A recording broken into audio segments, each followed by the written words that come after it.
Niall McGrath here in Dublin, Ireland, alongside Frans Mlambo, who's a big fight coming up at Brave Championships 9 on the 17th of November. Frans, how are you? First of all, I'm good, sir. What surroundings here? This is absolutely off the charts. This is my kingdom, yeah. So I sit here on the balcony and just rule over this place. But it's a nice place, though, isn't it? Beautiful. I wouldn't mind being up here on a summer's day. Yeah, no, myself chilling out. Very, very cool. How are you, my friend? Obviously, a lot's been going on the last few months. You've a big fight coming up. Yeah. Brave again. Michael Diego-Shek is the opponent. How's everything with you? Been over at Connor. There's been lots of stuff going on in your life. How's everything? Everything is good. Like, training's getting good. I'm getting some good training in, getting ready for this fight, and yeah, it's all basically all right. You know what I mean? I haven't fought in a while, and But that says for you, you're talking about a while. It's 6 months. It's not maybe that long, but you're a guy you want to stay really active the whole time. Yeah, that's a lifetime for me. Like, cause I remember I was actually talking to Richie Smullen yesterday. He was like, "Do you remember that time we fought 3 times in 2 weeks?" And I was like, "That's the type of stuff." Obviously, professional is different. You know what I mean? But I'm comfortable being as consistent as I can be. You know what I mean? Definitely. And you talk about the last 6 months. There's obviously been a lot going on with Conor McGregor's camp. Obviously against Floyd Mayweather. I know you were involved in that. How was that experience? What exactly was it? Was it more obviously stand-up work than anything else? Yeah. What was that whole big fight experience? It must be good for you. It was just the surrounding things around it, all the media and stuff like that was crazy. The training was good. Like, it was just a mad experience altogether. You know what I mean?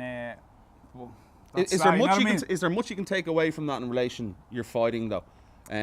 Because obviously you've drilled with these guys before. Yeah. Is it maybe the little intricacies that were brought in for your stand-up in relation to the boxing? Well, like, that's what I'm saying. We've been boxing for ages, you know what I mean? The only difference in this fight was that it was just strictly boxing, because we usually, do big kickboxing, MMA and whatnot. But this was just strictly boxing. It was a tiny bit different.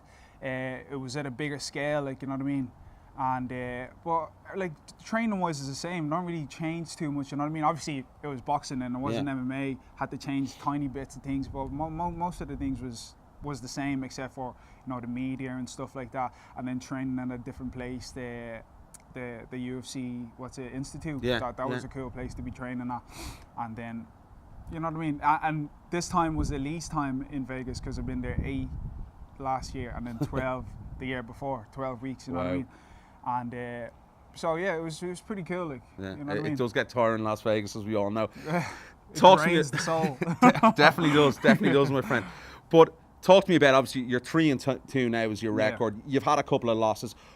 Does that really spur you on even to do more? Do you think maybe it's good that you've maybe got that out of your system, because you're young in your career? That often happens with guys we see, with a lot of expectations, a lot of hype around you going into your pro debut. Obviously, it was you won in extraordinary fashion your pro debut. Yeah. But maybe, do you feel it was a better thing? You've become more focused to maybe the little details, and you're not getting ahead of yourself effectively. I keep saying like, the way my record is right now is exactly how it was at the start of my amateur career. You know what I mean? It happened the same way, even getting the knockout on the first fight, and then, you know what I mean?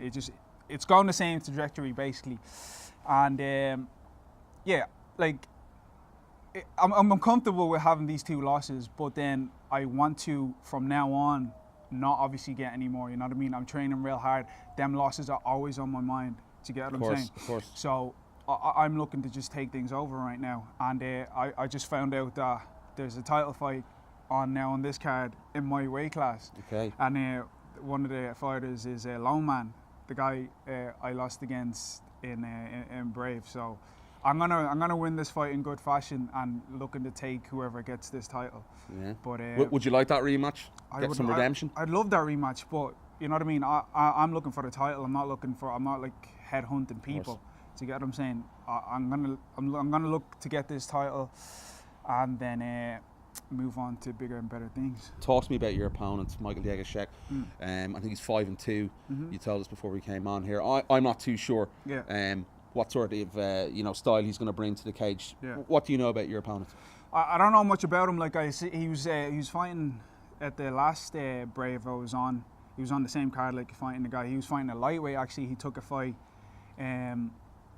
he took a fight short notice, so he's obviously a tough guy, and you know what I mean, he has some cojones doing that. You know what I mean? He fights a bantam, and he's going to take a lightweight fight against an experienced, really good guy. And so I'm looking for this fight to be a serious fight. You know what I mean? He looks a bit like a striker. I'm not sure, but everybody I face eventually turns into wrestlers. So I'm gonna prepare for that. What do you want to do though? Is there something you want to go out after the last few months, and as you said, maybe prove some doubters wrong, or do something 100%. in your repertoire? Yeah, I've been working a lot on my groundwork and my takedown defense. But everybody knows me as a striker, so I wanna kind of test my groundwork a bit, because it's good in the gym and stuff. But then when you get in an actual fight, you kind of want to stay where you're comfortable. But that's obviously that's kind of working against me. So I want to actually be an MMA fighter instead of just walking in there and being a striker. So I'm looking to do some fancy things in there. Are you going to tell us what they are? No. I'm gonna keep this one a secret. You just have to stay tuned and watch. Yeah. Where can the guys watch as well? Obviously, you know, being in Bahrain is going to be a bit difficult for people to get over there. Yeah, well, you know, Frans Mlambo. I'm fighting Michael Diega, Brave 9 in Bahrain. You can get the tickets on hold on there. What's the place? I'll find out now for you. I'm not real good at remembering things, but this is a good spot. Like, they're giving out tickets on discount there on bravefights.com now. So get them tickets, and you know, you'll see an exciting show. Definitely can't wait for looking forward to seeing you getting back in there. Niall McGrath, SevereMMA Dublin with Frans Mlambo.